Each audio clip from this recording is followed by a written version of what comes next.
नमस्कार दोस्तों। इंडिया अब ऑफिशियली सेकेंड वेव से गुजर रहा है कोरोना वायरस की। सही सुना आपने, वही वायरस जिसकी पिछले साल बहुत चर्चा हो रही थी। आज के दिन चर्चा कम हो गई है, लेकिन वायरस वापस लौट के आ गया है। तो क्या एक सेकेंड लॉकडाउन भी देखने को मिल सकता है देश में, या फिर इससे भी बड़ा सवाल यह है, क्या लॉकडाउन काम भी करता है? क्या देश को जरूरत भी है एक सेकेंड लॉकडाउन की?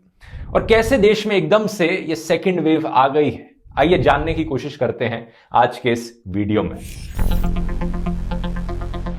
एक चीज बड़ी क्लियर है, इस सेकेंड वेव में number of corona virus cases बड़ी तेजी से ऊपर बढ़ने लग रहे हैं। अगर आप कंपेयर करोगे पिछले साल फर्स्ट वेव में जितनी तेजी से नंबर ऑफ केसेस ऊपर बढ़ रहे थे, तो आपको दिखेगा कि इस साल का सेकेंड वेव का ग्राफ और भी ज्यादा इंक्लाइंड है। लेकिन अगर आप नंबर ऑफ डेथ्स का ग्राफ देखोगे तो सेकेंड वेव में नंबर ऑफ डेथ्स के इंक्रीज होने का रेट उतना ज्यादा नहीं है जितना फर्स्ट वेव में था।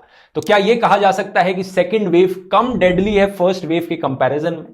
एक्सपर्ट्स का कहना है कि ऐसा कंक्लूजन निकालना गलत होगा at this point of time, क्योंकि अक्सर 2 से 3 हफ्ते का डिले रहता है नंबर ऑफ केसेस के इंक्रीज में और नंबर ऑफ डेथ्स के इंक्रीज में। एक और इंटरेस्टिंग फैक्ट यह है कि 84% केसेस सेकेंड वेव के सिर्फ 8 स्टेट्स में देखने को मिले हैं। तो पूरे देश भर में अभी तक सेकेंड वेव का असर नहीं दिखा है। लेकिन सवाल यह उठता है कि ऐसे कैसे, आखिर कहां से ये अचानक से एक सेकेंड वेव टपक के आ गई देश में? इस सवाल के जवाब ढूंढने से पहले दोस्तों हमें एक और सवाल को आंसर करना पड़ेगा। सितंबर 2020 के बाद यूएस और यूरोपियन कंट्रीज में सेकेंड वेव की शुरुआत हुई और आज के दिन वहां पर थर्ड वेव देखने को मिल रही है।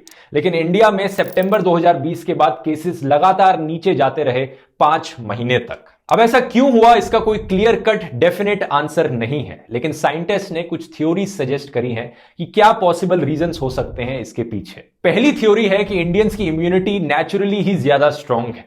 इंडिया के अंदर ज्यादा साफ सफाई नहीं है as compare to developed countries, तो मलेरिया, टाइफॉइड, डेंगू जैसे डिजीजेस बहुत ज्यादा मात्रा में देखने को मिलते हैं। इसलिए कुछ साइंटिस्ट ने कहा कि यह रीजन हो सकता है कि इंडियंस का इम्यून सिस्टम नेचुरली ज्यादा रोबस्ट है वायरस के अगेंस्ट फाइट करने के लिए। दूसरा, कुछ एक्सपर्ट्स ने कहा कि इंडिया का क्लाइमेट इसके पीछे एक वजह हो सकती है। इंडिया में गर्मी ज्यादा है, ह्यूमिडिटी ज्यादा है और वायरस ठंडी कंट्रीज में ज्यादा आसानी से सर्वाइव कर पाता है। तीसरा, कहा गया कि इंडिया में जनरली यंग लोगों की पॉपुलेशन ज्यादा है, इसलिए इतने ज्यादा केसेस और इतने ज्यादा डेथ्स हमें देखने को नहीं मिली। चौथा, कुछ एक्सपर्ट्स ने कहा कि इंडिया में मास्क के रूल्स बड़े अच्छे से फॉलो किए लोगों ने, ये एक रीजन हो सकता है।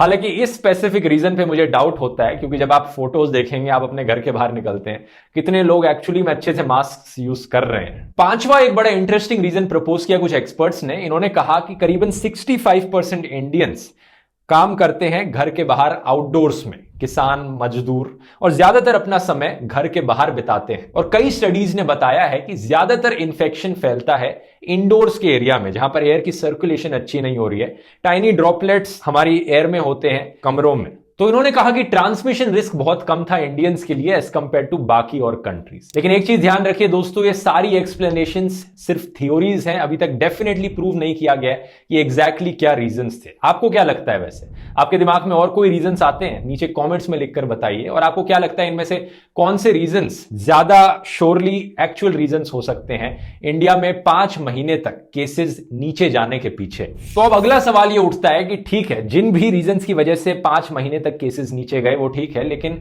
अब क्यों केसेस ऊपर जा रहे हैं? कहां से ये सेकेंड वेव आ गई देश में? इसका सही जवाब भी दोस्तों अभी तक सिर्फ एक राज है, मिस्ट्री है। ये भी साइंटिस्ट को नहीं पता कि क्यों अचानक से इंडिया में एक सेकेंड वेव आने लग रही है। इसके पीछे भी कुछ थ्योरीज प्रपोज करी गई हैं। एक थ्योरी यह है कि लोग बड़े लापरवाह हो गए, लोगों ने मास्क लगाने बंद कर दिए, लोगों ने सोशल डिस्टेंसिंग फॉलो करनी कम कर दी, इसलिए अब केसेस ऊपर जा रहे हैं। मेरा पर्सनल ओपिनियन, मैं इस थ्योरी में ज्यादा विश्वास नहीं करता।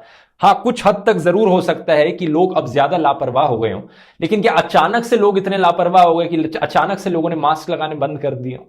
मैं नहीं यकीन करता इसमें कि केसेस इतनी तेजी से ऊपर बढ़ जाएंगे। एक दूसरी थ्योरी है जिसमें मैं ज्यादा यकीन करता हूं कि इस वायरस में एक म्यूटेशन हुआ है। आपने यूके और साउथ अफ्रीका वाली म्यूटेशन के बारे में तो सुना ही होगा, लेकिन कुछ साइंटिस्ट का मानना है कि इस वायरस की एक अलग म्यूटेशन हुई है इंडिया के अंदर, और इंडिया वाली म्यूटेशन अब पूरे देश भर में फैलने लग रही है। और जैसा आपको याद होगा, मैंने कोविड-19 के म्यूटेशन वाले वीडियो में बताया था कि आमतौर पे जब भी एक वायरस की म्यूटेशन होती है वो और ज्यादा ट्रांसमिसेबल बन जाता है, मतलब और ज्यादा इंफेक्शियस बन जाता है, और ज्यादा आसानी से फैलेगा लोगों के बीच में, लेकिन आमतौर पे कम डेडली होती है म्यूटेशंस। लेकिन एनीवेज, आज के दिन की रियलिटी यह है कि इंडिया में अब सेकंड वेव आ चुकी है कोरोना वायरस की। क्या किया जाए इसके रिस्पॉन्स में? कुछ लोग कहते हैं कि इंडिया को एक सेकंड लॉकडाउन कर देना चाहिए। सवाल यह उठता है कि क्या लॉकडाउन सक्सेसफुल भी हुए हैं, काम भी करते हैं लॉकडाउन्स? आइए फैक्ट्स को देखते हैं। सबसे बड़ा फैक्ट यह है कि इंडिया ने जो लॉकडाउन किया था पिछले साल, वो एक बहुत बड़ा फेलियर रहा था। ग्राफ देखिए जरा कोविड-19 के नंबर ऑफ केसेस का, कितनी तेजी से ऊपर गया था ये ग्राफ जब इंडिया में एक लॉकडाउन चलने लग रहा था, और जब लॉकडाउन हट भी गया था तब भी ये ग्राफ काफी महीनों तक ऊपर ही जाता रहा। सितंबर 2020 में पीक हुआ ये ग्राफ और उसके बाद ये ग्राफ 5 महीनों तक नीचे आता रहा। उन 5 महीनों में इंडिया में कोई लॉकडाउन नहीं था। तो लॉकडाउन जब नहीं था तब केसेस नीचे जा रहे थे, और जब लॉकडाउन था तब केसेस बड़ी तेजी से ऊपर जा रहे थे। ये सबसे बड़ा प्रूफ है कि लॉकडाउन एक बहुत बड़ा फेलियर रहा। इसके बाद जो नेगेटिव इफेक्ट्स देखने को मिले लॉकडाउन की वजह से, वो बहुत ही भयानक थे। एक भारी संख्या में माइग्रेशन हुआ लेबरर्स का शहरों से गांव में। लोगों ने अपने लाइवलीहुड्स लूज कर दिए। बहुत से लाखों लोगों के बिजनेसेस बंद हो गए। मिलियंस ऑफ लोग पॉवर्टी में धकेल दिए गए। अनएम्प्लॉयमेंट बढ़ गई। जीडीपी बहुत तेजी से नीचे गिर गया। बच्चों की एजुकेशन पर असर पड़ा। आप सबकी मेंटल हेल्थ पर असर पड़ा। हम सब जब घरों के अंदर बंद रहे एक जेल की तरह। और ये सब करके हमने क्या एंड रिजल्ट अचीव किया? यहां पर कुछ भी नहीं। अब शायद आप में से कुछ लोग कहेंगे कि इंडिया का जो लॉकडाउन था उसकी इंप्लीमेंटेशन सही से नहीं हुई थी, इसलिए इतना खराब था। बाकी डेवलप्ड कंट्रीज में जब अच्छे से इंप्लीमेंट किया गया तो उनका ज्यादा पॉजिटिव इफेक्ट देखने को मिला। ये बात कुछ हद तक सही है, लेकिन यूरोप की सिचुएशन को आइए थोड़ी और गहराई से देखते हैं। जब पहला लॉकडाउन किया गया पिछले साल यूरोपियन कंट्रीज में, तो कह सकते हो कि कुछ हद तक इफेक्टिव था। इसने कर्व को फ्लैटन आउट कर दिया, जो कि ओरिजिनल पर्पस था लॉकडाउन का। लेकिन सितंबर के बाद से जब यूरोप में सेकेंड वेव और थर्ड वेव देखने को मिली, ज्यादातर यूरोपियन कंट्रीज में लगातार 5 महीने से अब लॉकडाउन चलने लग रहा है। जितना लंबा एक लॉकडाउन चलता है उतने ही ज्यादा हानिकारक इसके नेगेटिव इफेक्ट्स भी होते जाते हैं। तो जीडीपी का नीचे गिरना, अनएम्प्लॉयमेंट का बढ़ना, लोगों का पॉवर्टी में धकेले जाना, मेंटल हेल्थ पर असर और यहां तक कि क्राइम रेट का भी बढ़ना, ये सारे नेगेटिव इफेक्ट्स यूरोपियन कंट्रीज में आज के दिन देखने को मिल रहे हैं। तो इन सब के बदले पॉजिटिव इफेक्ट क्या रहा है लॉकडाउन्स का? कुछ यूरोपियन कंट्रीज में दोस्तों कुछ हद तक केसेस अंडर कंट्रोल रहे हैं, लेकिन मोर और लेस देखा जाए तो सेकेंड लॉकडाउन एक बुरा फेलियर रहा है यूरोप में भी। ऐसा मैं क्यों कह रहा हूं? क्योंकि कुछ गिनी चुनी कंट्रीज हैं जैसे कि स्वीडन, जहां पर कोई भी लॉकडाउन नहीं किया गया, जहां पर लोग मास्क तक नहीं पहनते। अगर वहां पर आप जाओगे तो आपको लगेगा ही नहीं कि कोरोना वायरस चलने लग रहा है।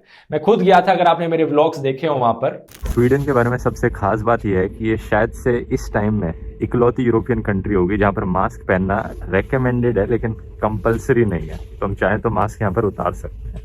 और बिना किसी लॉकडाउन के जब सब कुछ खुला हुआ है स्वीडन में, वहां का डेथ रेट और वहां का कोरोना वायरस केसेस का रेट ज्यादा डिफरेंट नहीं है बाकी यूरोपियन कंट्रीज के कंपैरिजन में। दूसरी तरफ कुछ ऐसी कंट्रीज हैं जैसे कि स्पेन, जिन्होंने एक बहुत ही स्ट्रॉन्ग लॉकडाउन किया था, लेकिन जैसे ही वो लॉकडाउन हटाया उनके केसेस बहुत ही तेजी से ऊपर गए। आज के दिन स्पेन एक पार्शियल लॉकडाउन में है, जहां पर रेस्टोरेंट्स और होटल्स जैसी चीजें खुली हैं, लेकिन जब लोग बाहर निकलते हैं तो लोग मास्क पहनते हैं। तीसरी तरफ जर्मनी जैसी कुछ कंट्रीज हैं जहां पर रेस्टोरेंट्स बंद हैं, होटल्स बंद हैं, लेकिन जब लोग बाहर निकलते हैं आउटडोर्स में तो कोई मास्क नहीं पहनता वहां पर। तो बात मैं ये कहना चाह रहा हूं कि यूरोप में हर कंट्री की स्ट्रैटेजी एक दूसरे से अलग रही है। कुछ में रिस्ट्रिक्शंस बहुत ज्यादा है, कुछ में लॉकडाउन बहुत ज्यादा है, कुछ में बिल्कुल कोई लॉकडाउन नहीं है, लेकिन उनके केसेस में और डेथ रेट्स में ज्यादा फर्क नहीं है। जिससे कि पता चलता है कि लॉकडाउन के जो पॉजिटिव इफेक्ट्स हैं वो बहुत कम है और नेगेटिव इफेक्ट्स बहुत ज्यादा है।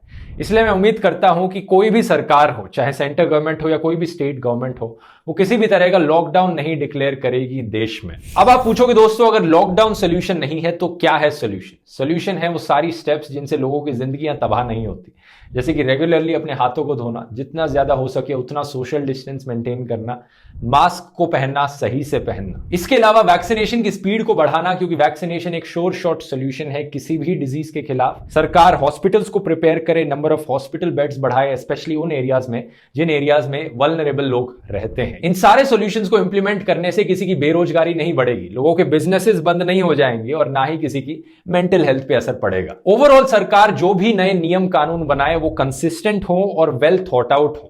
सरकार को सोचना चाहिए कि अगर कोई भी यहां पर रूल बनाया जाता है नया, उससे नेगेटिव इफेक्ट्स क्या होंगे और उसके पॉजिटिव इफेक्ट्स क्या होंगे। कहीं ऐसा तो नहीं कि ज्यादा नेगेटिव इफेक्ट्स देखने को मिल रहे हैं पॉजिटिव के कंपैरिजन में। और लोगों को पहले से इंफॉर्म किया जाए और पब्लिक पॉलिसी को कंसिस्टेंट रखा जाए। ऐसा नहीं होना चाहिए कि स्कूल में क्लासेस लेते वक्त तो ऑनलाइन हो, लेकिन एग्जाम्स देने की बात आए तो ऑफलाइन एग्जाम्स कराया जाए। कंसिस्टेंसी रखी जाए। अगर आप भी मेरी बात से सहमत हैं दोस्तों तो इस वीडियो को शेयर कीजिए। बहुत बहुत धन्यवाद।